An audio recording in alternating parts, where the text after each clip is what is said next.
Ustadz, saya mau tanya bagaimana cara melawan amarah dan apakah diam itu salah satu cara untuk melawan amarah? Nah, Ustadz, bisa langsung ditanggapi Ustadz berkaitan mengatasi amarah. Terkait dengan pertanyaan bagaimana melawan marah, perlu kita ketahui bahwa menahan amarah dan mudah memaafkan kesalahan orang lain adalah akhlak yang sangat mulia. Sebaliknya, gampang marah adalah akhlak tercela yang harus dijauhi oleh setiap pribadi muslim. Ada beberapa cara untuk mengendalikan emosi yang diajarkan dalam Al-Quran dan As-Sunnah, dan salah satunya adalah dengan diam. Di antara cara yang lainnya adalah, pertama, segera memohon perlindungan kepada Allah dari godaan setan dengan membaca ta'awud, a'udzu billahi minasyaitonir rajim. Karena sumber marah adalah dari setan, sehingga godaannya bisa diredam dengan memohon perlindungan kepada Allah.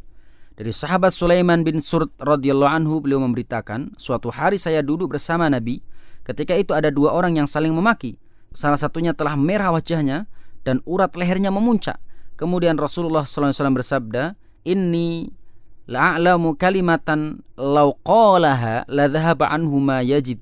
Law qala a'udzu billahi minasyaitonir rajim dhahaba anhu ma yajid. Sesungguhnya saya mengetahui ada satu kalimat, jika dibaca oleh orang ini, marahnya akan hilang. Jika dia membaca ta'awud, a'udzu billahi minasyaitonir rajim, marahnya akan hilang. Hadis riwayat Al-Bukhari dan Muslim. Kedua, apa yang disebutkan tadi, yaitu dengan diam dan menjaga lisan. Dari sahabat Ibnu Abbas radhiyallahu anhu, Rasulullah bersabda, "Idza ghadiba ahadukum falyaskut." Jika salah seorang dari kalian marah, maka hendaklah dia diam.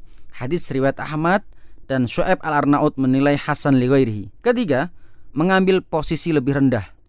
Dari sahabat Abu Dzar radhiyallahu anhu, Rasulullah sallallahu alaihi wasallam menasihatkan, "Idza ghadiba ahadukum wa huwa qa'imun falyajlis. Fa in dhahaba anhu al-ghadab wa illa falyattaji." Apabila salah seorang dari kalian marah dan dia dalam posisi berdiri, hendaknya dia duduk, karena dengan itu marahnya bisa hilang.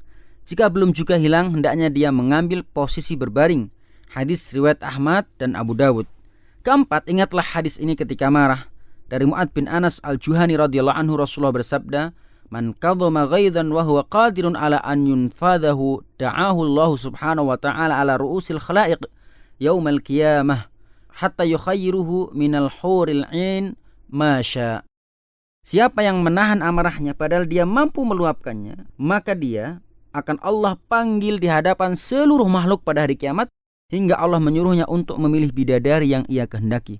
Hadis riwayat Abu Dawud dan At-Tirmidzi. Subhanallah, siapa yang tidak bangga ketika dipanggil oleh Allah di hadapan semua makhluk pada hari kiamat untuk menerima balasan yang besar?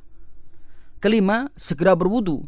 Terdapat hadis dari Urwah As-Sa'di radhiyallahu anhu yang mengatakan, "Innal ghadaba minasyaiton wa innasyaitona khuliqa minan nari wa innama tudfa'un naru bil ma'i fa idza ghadiba ahadukum falyatawadda." Sesungguhnya marah itu dari setan, dan setan diciptakan dari api, dan api bisa dipadamkan dengan air. Apabila kalian marah, hendaknya dia berwudu. Hadis riwayat Ahmad dan Abu Dawud.